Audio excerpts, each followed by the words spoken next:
and I had to be. I want to thank you all for being here. I'm so grateful for you justice seekers, you freedom fighters. You could have been anywhere else, but you chose to be here. Not because of your jobs, your titles. I'm not here because I'm your Congresswoman. I'm here because I'm your sister in struggle and in solidarity. I'm here because I'm a human being who gives a damn about other human beings.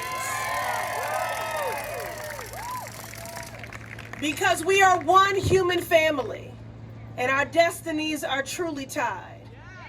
I am so inspired by all of you. You know, I've long believed that every great movement requires three things: imagination, strategy, and stamina. Can you all give yourselves permission to radically dream that every person that needs care can get it?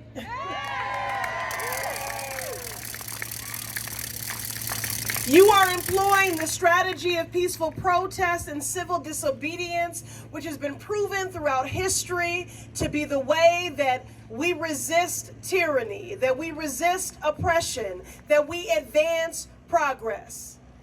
And many of you have been here for 24 hours, so you are certainly demonstrating your stamina. So imagination. I'm just audacious enough to believe that we can protect Medicaid. That we can have care, not cuts. I'm just audacious enough to dream and to imagine that everyone deserves care. You know, we are joined together by a moral purpose at a moral moment to defend Medicaid and the people we love from a Republican budget that is cruel by design. The cruelty is the point. A budget that would rip $880 billion from Medicaid, not to save money, but to bankroll tax cuts for Donald Trump and Elon Musk's billionaire friends. No. Billionaires who don't need another dime. People who will never face the agony of choosing between medicine and rent, groceries and insulin. Medicaid is not some line item on a spreadsheet. Medicaid is health care. Medicaid is a lifeline. No one should be in the business of taking away health care from people. This is not about Democrats versus Republicans. This is about right and wrong, good and evil. It is as simple as that. Denying people health care, that's wrong. That's evil. Republicans are firing food inspectors in the Department of Agriculture. They are dismantling public health agencies like the CDC and NIH. They are bringing back measles. All this as a part of the so-called DOGE initiative. How frightening that these clueless DOGE bros are determining the future of our country. Certainly our greatest wealth as a nation is the health of our people. I'm all for a government that is more efficient, but this ain't it. There is nothing efficient about making people sicker. There's nothing efficient about making people hungrier. There's nothing efficient about making people poorer. There's nothing efficient about making people more vulnerable. There's nothing efficient about buying more toy rockets for Elon Musk, while working parents can't afford baby formula or blood pressure medication. The shame and the sham of it all. Cutting Medicaid would hurt folks from every walk of life and at every stage of their life. Medicaid covers 2 out of 5 births in this country. Slashing Medicaid will only accelerate the maternal health crisis and widen the racial disparities that already harm Black women in my district, the MA 7th, and across the country.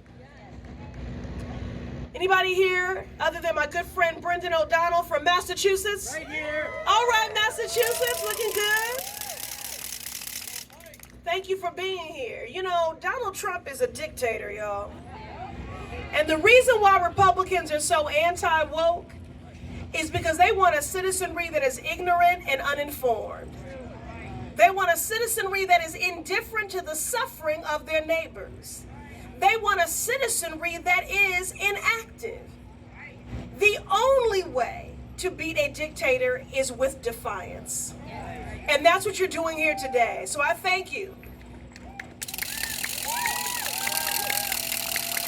I thank you on behalf of the children in this country. Half of the children in America are covered by Medicaid. It allows people with complex chronic conditions to afford the medications they need to stay alive. 10% of Medicaid enrollees are over the age of 60. It allows our elders and our neighbors with disabilities to receive care in their homes and to stay in their communities. This Republican reconciliation bill guts the programs that hold our communities together, Medicaid, but also SNAP, Head Start, and the VA. Programs that give people a fighting chance. Again, the cruelty is the point. Calling Medicaid a lifeline is no exaggeration. It is a fact. Policy is not abstract. It is not neutral. Policies and budgets determine who lives. Policies and budgets determine who dies. Policies and budgets determine who survives, who thrives. And this is policy violence. Yes, it is. This is a fight for dignity. This is a fight for justice. And we will do everything we can to stop this cruel budget from becoming law. And again, we're just appealing to people of conscience. It only takes 4 Republicans to do the right thing, y'all. 4 to stand with the people that they serve instead of being a cult of cowards complicit in the wholesale harm of our people. It just takes 4 Republicans of conscience to do the right thing, to stand up for the people they serve. 4 to show a shred of humanity. 4 to take Medicaid. How many, y'all? 4. So let's make sure they hear us today, tomorrow, and every day until they do.